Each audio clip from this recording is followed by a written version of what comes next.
Hello everyone, आज की class में हम डिस्कस करेंगे class 10 chapter 2 chemistry acid basis and salts के आगे के टॉपिक्स। तो आज का हमारा पहला टॉपिक है what do acids and bases have in common.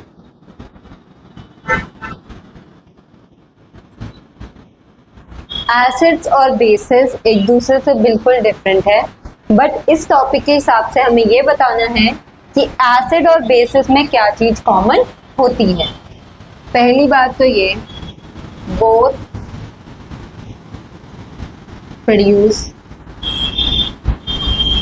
Ions when dissolved in water। Acid और बेस दोनों को जब हम वाटर में मिक्स करते हैं तो वो क्या प्रोड्यूस करते हैं? आयंस। एसिड क्या प्रोड्यूस करता है? H+ और बेस क्या प्रोड्यूस करता है? OH-। तो जब दोनों को वाटर में डिसॉल्व किया जाता है वो क्या प्रोड्यूस करते हैं? आयंस। और इन आयन के प्रोड्यूस होने की वजह से, इन आयंस की प्रेजेंस की वजह से दोनों एसिड और बेस किसकी तरह एक्ट करते हैं? इलेक्ट्रोलाइट्स की तरह। Both act as electrolytes, that is, they are good conductor of electricity। In ions की प्रेजेंस की वजह से वाटर सॉल्यूशन में एसिड और बेस दोनों क्या कर सकते हैं? इलेक्ट्रिसिटी कंडक्ट कर सकते हैं, इसलिए वो कैसे एक्ट करते हैं? As a electrolytes. हमें पता है एसिड और बेस दोनों लिटमस का कलर चेंज करते हैं। ओके, एसिड क्या करता है? एसिड करता है ब्लू लिटमस को रेड में कन्वर्ट कर देता है और बेस रेड लिटमस को ब्लू में कन्वर्ट करता है। तो दोनों का इफेक्ट लिटमस पेपर में क्या होता है? चेंज करते हैं। ये बोथ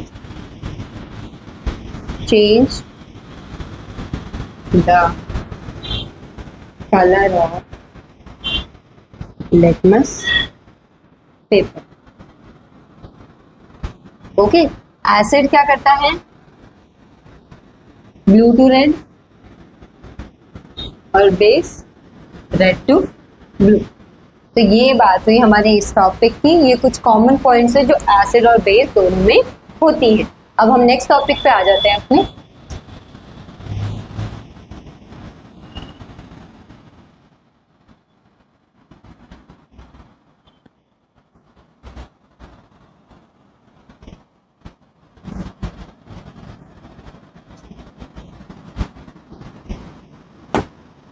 नेक्स्ट टॉपिक है what happens to an acid or base when dissolved in water। जब एसिड और बेस को वाटर में डिसॉल्व किया जाता है तो क्या होता है? तो दोनों का केस देख लेते हैं। एसिड बेस,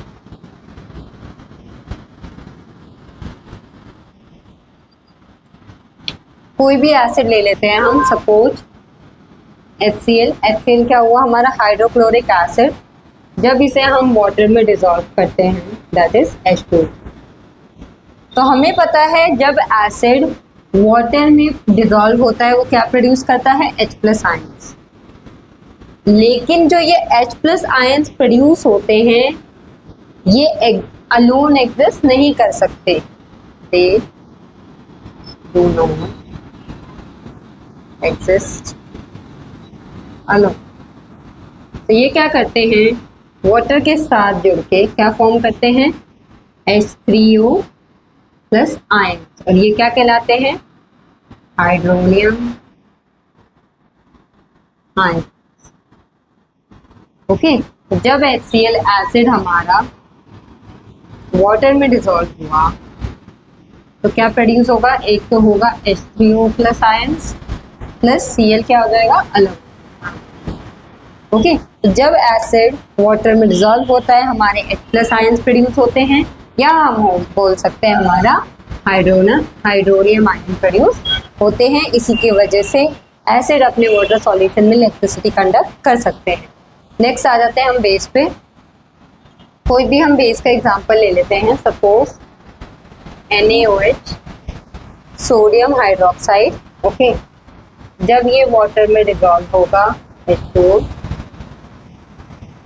ओके,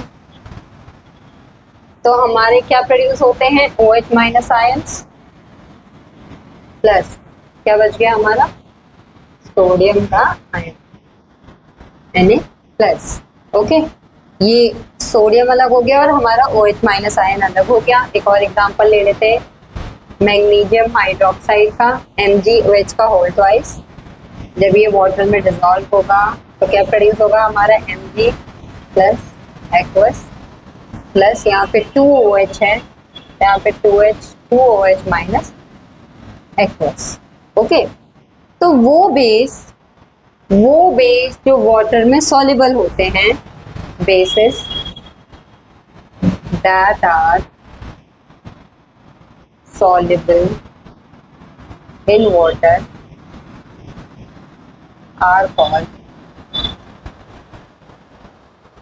वो बेसिस जरूरी नहीं है कि सारे बेसिस वाटर में सॉल्युबल हो, लेकिन वो बेस जो वाटर में सॉल्युबल होके OH माइनस प्रोड्यूस करते हैं उन बेसिस को हम बोलते हैं अल्कली।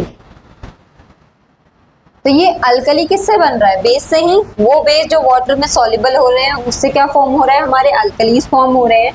तो हम बोल सकते हैं कि सारे अल्कलीज बेस होते हैं, लेकिन जरूरी नहीं है कि सारे बेस अल्कली हो, क्योंकि सारे बेस वाटर में डिसॉल्व नहीं होते हैं। इसलिए हम नहीं कह सकते कि ऑल बेसेस आर अल्कली, लेकिन अल्कली तो इन्हीं बेस से फॉर्म हो रहा है जो वाटर में सॉल्युबल है, इसलिए हम बोल सकते हैं ऑल अल्कलीज आर बेसिस। ये असर्शन और रीजनिंग में ये क्वेश्चन पूछे जा सकते हैं। हम नेक्स्ट टॉपिक पे आ जाते हैं अपने।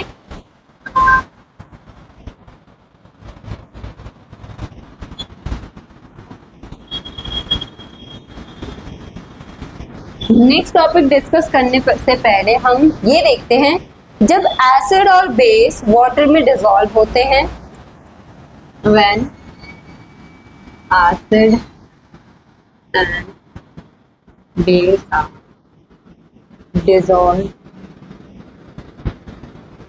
इन वाटर। तो जब एसिड और बेस वाटर में डिसॉल्व होते हैं तो जो रिएक्शन होता है वो हाईली क्या होता है, exothermic.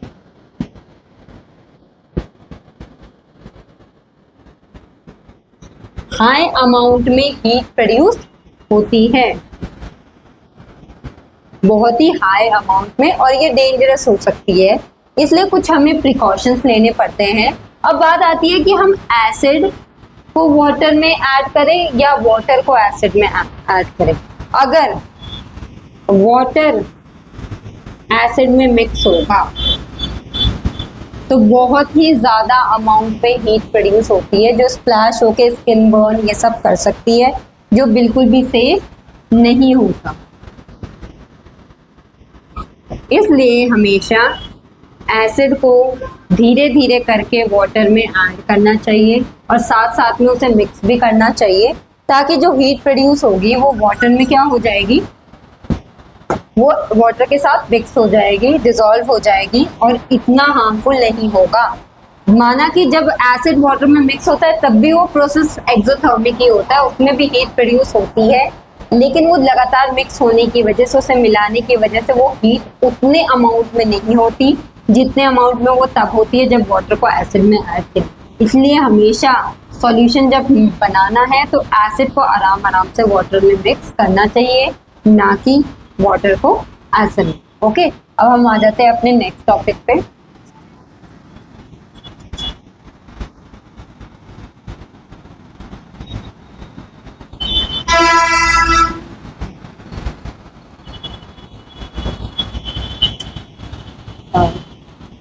How strong are acids and base. Acid और बेस कितने स्ट्रॉन्ग होते हैं हमें पता है। एसिड और बेसिस अलग अलग कैटेगरीज में डाले जाते हैं उनकी स्ट्रेंथ के बेसिस में। कुछ वीक होते हैं, कुछ स्ट्रॉन्ग होते हैं। तो इनकी स्ट्रेंथ किस चीज पे डिपेंड होती है? The strength of acid and base depends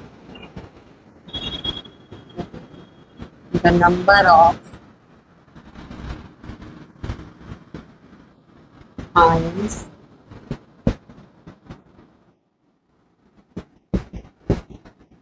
produced with water।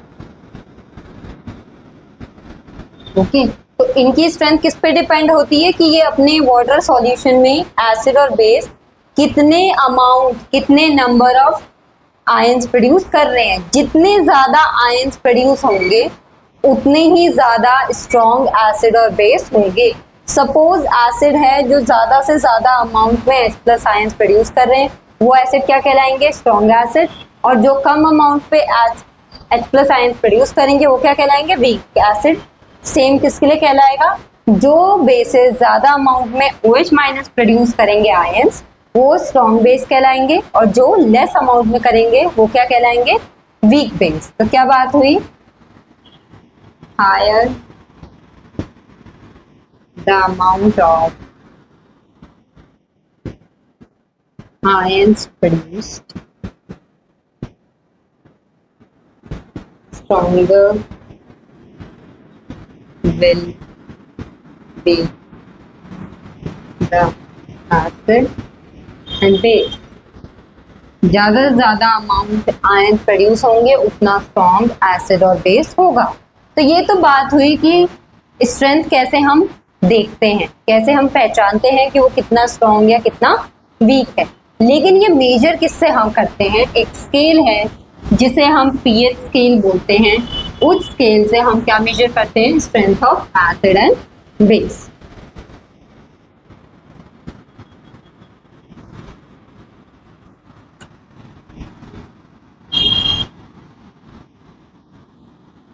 pH scale क्या होता है? A scale used to measure the strength of acid and base on the basis of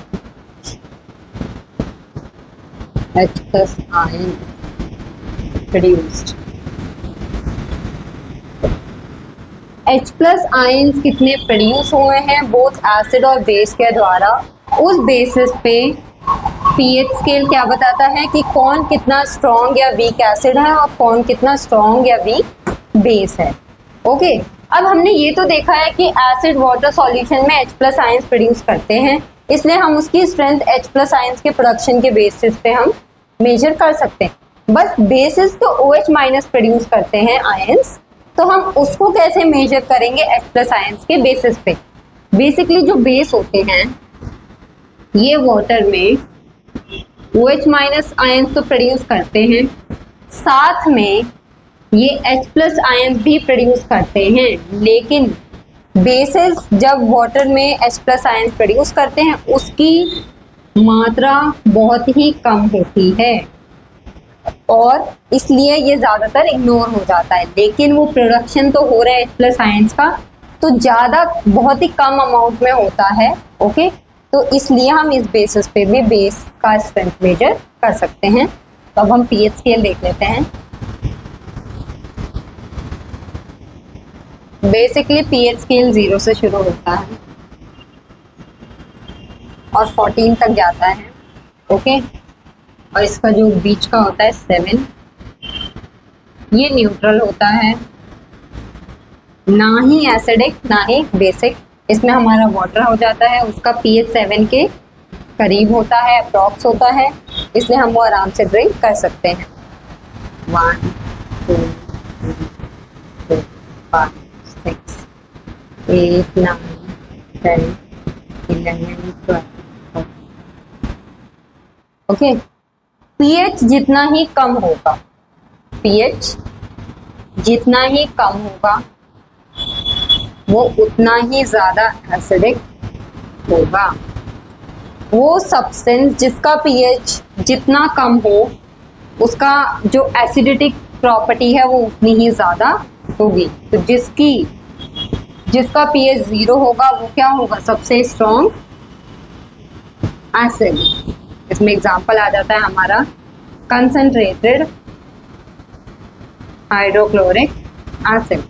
और जो पीएच जितना ही कम ज्यादा होगा वो उतना ही बेसिक होगा। ओके, तो इसमें हमारा आ जाता है strong base, that is NaOH, sodium hydroxide, concentrated sodium hydroxide. ये स्ट्रॉन्ग बेस में आ गया और ये हमारा स्ट्रॉन्ग एसिड में। इस तरफ जो OH H+ आयंस की प्रोडक्शन होती है वो ज्यादा होती है। जैसे जैसे पीएच घटता जाएगा वैसे वैसे H+ आयंस का जो प्रोडक्शन है वो क्या होता जाएगा, बढ़ता जाएगा और वो एसिड उतना ही स्ट्रॉन्ग होगा। जैसे जैसे पीएच बढ़ेगा वैसे वैसे H+ आयंस का जो प्रोडक्शन है वो घटेगा और किसका प्रोडक्शन बढ़ जाएगा, OH- का। और इसमें क्या हो गया, डिक्रीज इन H+। और यहाँ क्या बढ़ता जाएगा, OH- का प्रोडक्शन बढ़ता जाएगा। ओके, तो अगर हम इसे लिखना चाहें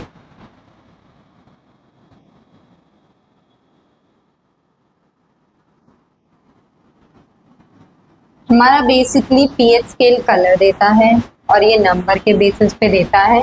तो जिस कलर का आएगा उस नंबर से हम चेक कर सकते हैं कि वो कितना स्ट्रॉन्ग एसिड है, कितना वीक एसिड है। ओके, जैसे जैसे हम left hand side right hand side move करेंगे वैसे वैसे एसिडिक वीक होता जाएगा और फाइनली न्यूट्रल के बाद वो बेस में चला जाएगा। तो when pH is equal to 7, substance क्या हो गया, neutral. When pH is less than 7, acid। Okay, 7 से नीचे नीचे जाता है, ये वीक एसिड हुआ, धीरे धीरे करते करते 0 सबसे स्ट्रॉन्ग एसिड हो गया। फिर when pH is more than 7, वो क्या हो गया, बेस।